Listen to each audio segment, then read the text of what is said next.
This is Trump's greatest lie, and nobody's ever going to tell you this. He doesn't want you to know this.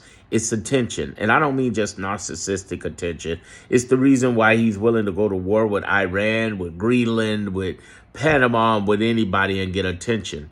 His biggest fear is becoming irrelevant. The more we see him as irrelevant, the better. And hey, listen, he's got a 9-91 court record. He is not winning. This guy's had 6 bankruptcies, yet you still got people going around saying he's a great businessman. This guy is filled with all sorts of failure in the wrong way. It's okay to fail fast forward, but it's not okay to screw people along the way. And that's what he's done. And repeatedly, he has duped a lot of less intelligent people over this. I don't want to just insult people because it's so sad that they don't understand that this guy is a con. All you got to do is right there in front of your face. But they keep going after him. They keep basically saying, oh, he's the greatest guy ever. And it's everybody, all sorts of colors and backgrounds. And it's like, how can you not see what this man's doing?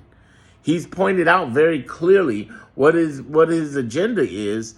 And we have repeatedly seen him do this, and it's been disturbing. It's been horrible. But at the same time, the reality of this is this. The less important he is. You know, Ezra Klein, the writer from the New York Times, he said something powerful at the beginning of Trump's ascension to the presidency. He said the most powerful thing you could do to Donald Trump is ignore him. And he's right.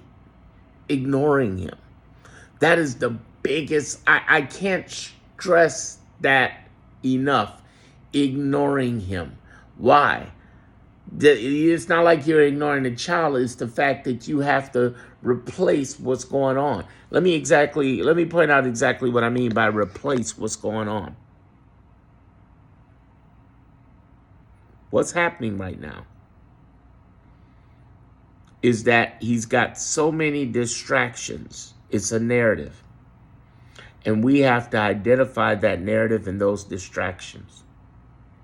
We must be prepared for that.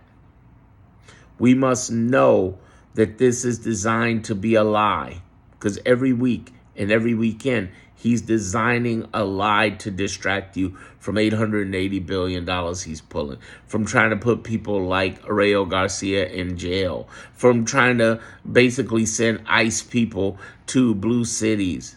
He just does this over and over. And what I want you to get is that this is a ruse to throw you off your game.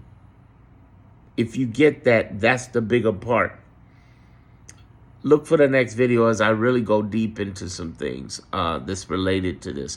But understand this is why I've also created private groups, because for safety. I mean, my stuff got red flagged. I'm not even going to talk about the T's on my life, but I can't even say the word without getting flagged. But the point is that it is a very dangerous time.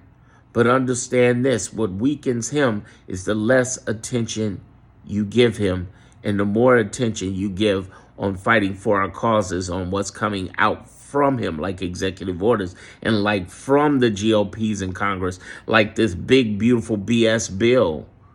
These are the things we pay attention to while we help our coalition of people, which is 23 states that involve governors and attorney generals, almost half the union that are Democratic, as well as helping the ACLU, the Indivisible, NAACP, Anti-Defamation League, all of these people, MoveOn.org, Indivisible.org. These are so important that we help fight them. We help them fight, should I say, and get into the fight.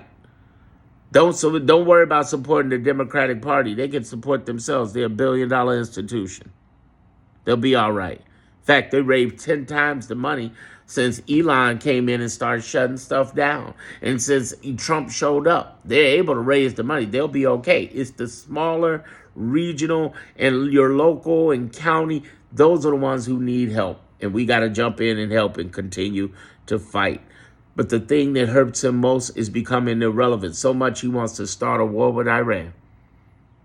It's a trick. It's a ruse. There are 2 sayings that come from Public Enemy that reign true today, 30 years later. One is fight the power, And the other one is don't believe the hype.